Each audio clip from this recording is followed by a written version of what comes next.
दोस्तों, जब भी कोई नर किसी नारी को ठुकाई सेंटर तक बुला पाने में असफल हो जाता है तो फिर उसके पास सिर्फ एक ही ब्रह्मास्त्र बचता है, वो है वादा, शादी का वादा। वो नारी से कहता है मैं तुमसे शादी करूंगा, तुम्हें रानी बनाकर रखूंगा, तुम्हें अपनी पलकों पर बिठा कर रखूंगा।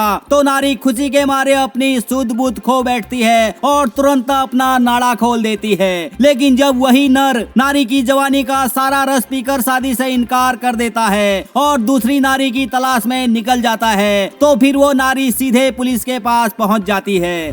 दोस्तों, ये कोई नई बात नहीं है, ऐसा सदियों से होता आ रहा है। महिलाएं भी सब जानती हैं, लेकिन वो जानबूझकर अनजान बन जाती हैं क्योंकि वो मजा लेने का मौका गंवाना नहीं चाहती हैं। सच तो ये है कि महिलाओं को पुरुषों से ज्यादा मजा मांगता है। एक ऐसा ही मामला उत्तर प्रदेश के नोएडा से सामने आया है। यहाँ 25 साल की विधवा महिला कल्पना ने पुलिस में शिकायत दर्ज करते हुए कहा है कि मेरा देवर आशीष पिछले 6 महीने से मेरे साथ एक सेट कर रहा है। उसने कहा था मैं तुमसे शादी करूंगा, लेकिन अब वो शादी से मुकर रहा है। पुलिस ने त्वरित कार्यवाही करते हुए धोखेबाज देवर आशीष को गिरफ्तार कर लिया है। लेकिन अगर मैं पुलिस वाला होता तो सबसे पहले महिला के भेल में 4 डंडे मारता और उससे पूछता, जब संतोष आर्या कहता है पति पत्नी के सिवा किसी और के साथ प्रोग्राम नहीं करना है तो फिर तूने बिना शादी के देवर के साथ क्यों किया? अगर करना ही था तो पहले शादी कर लेती, फिर वो तुझे धोखा कैसे देता?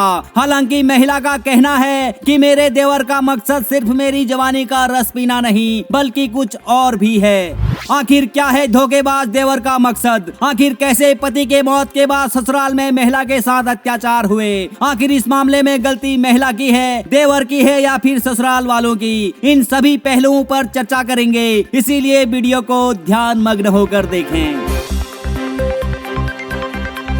दोस्तों, कल्पना का कहना है कि मेरा पति एक कंपनी में जॉब करता था। शादी के 2 साल बाद एक दिन कंपनी में काम के दौरान हादसा हो गया जिसमें उसकी मृत्यु हो गई। इसके बाद कंपनी से क्षतिपूर्ति के तौर पर 6 लाख रुपए मिले थे। ससुराल वालों को लगा कि ये 6 लाख रुपए लेकर अपने मैके चली जाएगी। तभी योजना के तहत उन्होंने मेरे देवर से कहा कि अपनी भाभी को पटा लो, इससे कहो कि मैं तुमसे शादी करूंगा। इसके बाद देवर आशीष ने अपनी मीठी मीठी बातों में मुझे फंसा लिया और रात को मेरे साथ सोने लगा। मुझे भी लगा चलो ठीक है, जिंदगी जीने के लिए मुझे किसी के सहारे की जरूरत तो है, लिहाजा मैं भी अपने देवर से प्यार करने लगी और उसके साथ स्वेच्छा से 61-62 करने लगी। इसी दौरान ससुराल वालों ने कभी घर के मेंटेनेंस के नाम पर तो कभी किसी और बहाने मेरे सारे पैसे हड़प लिए। जब मेरे पैसे खत्म हो गए तो ससुराल वालों का व्यवहार बदलने लगा। तभी मुझे पता चला कि मेरे देवर का किसी और लड़की से चक्कर चल रहा है। जब मैंने उससे इस बारे में पूछा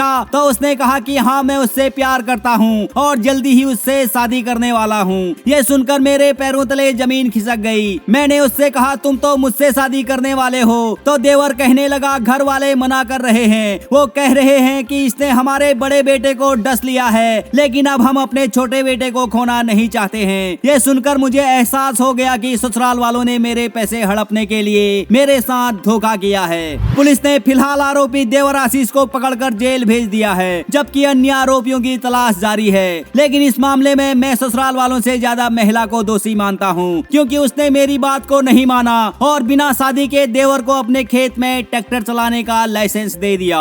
फिलहाल इस मामले में आप अपनी राय कमेंट करके जरूर बताएं और आगे भी इसी तरह की कहानियों से रूबरू होने के लिए जस्ट अफेयर एक्स्ट्रा को अभी सब्सक्राइब कर लीजिए। धन्यवाद।